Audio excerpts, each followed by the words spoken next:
This day I will tell you a short story about her childhood. I hope you can enjoy it and you can learn some of a moral in this story. Let's start the story.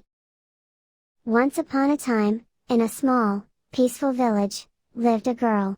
She was obsessed with the color blue. Her room was blue, every dress she wore was blue, and her eyes were the most beautiful sapphires you'd ever seen. She was also a bookworm. She started reading when she was 2 years old, and she never stopped. She adored it. Her village life was simple, basic, and constrained, and it wasn't enough for this little girl. She fell in love with the escape from reality that reading provided, and she learned so many things while reading, such as where to hit a guy if he tries to mob you, how to fight and kill a dragon if it descends upon your house, and how to find fairies and unicorns hidden in hollow trees. So this blue-eyed bookworm grew up. She was raised by her father after her mother abandoned him to live with the moon. Her father explained that she had left for the moon, and that she was one of the stars in the night sky. When she heard that, the blue-eyed girl tilted her head towards the stars.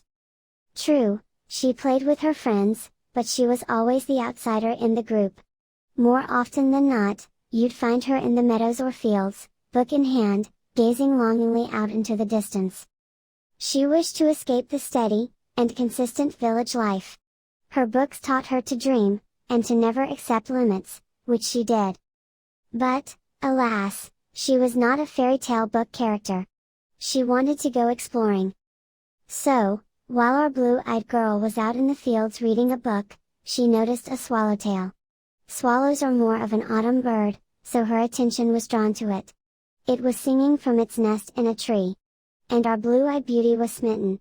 It had sung its last note about 10 minutes later, but the girl had been captivated by its singing. So lovely, so melodious.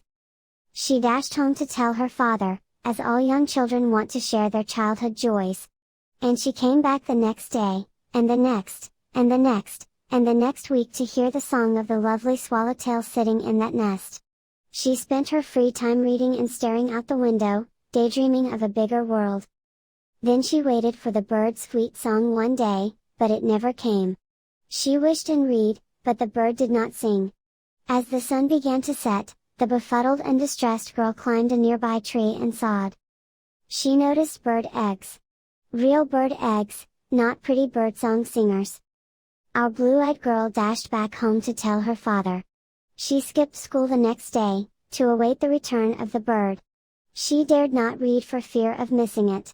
So she sat and watched the nest.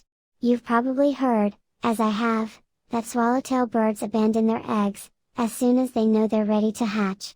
I had, as had you, but this sweet little blue-eyed girl had not. She sobbed and ran home, not happily, but in search of her father's comfort.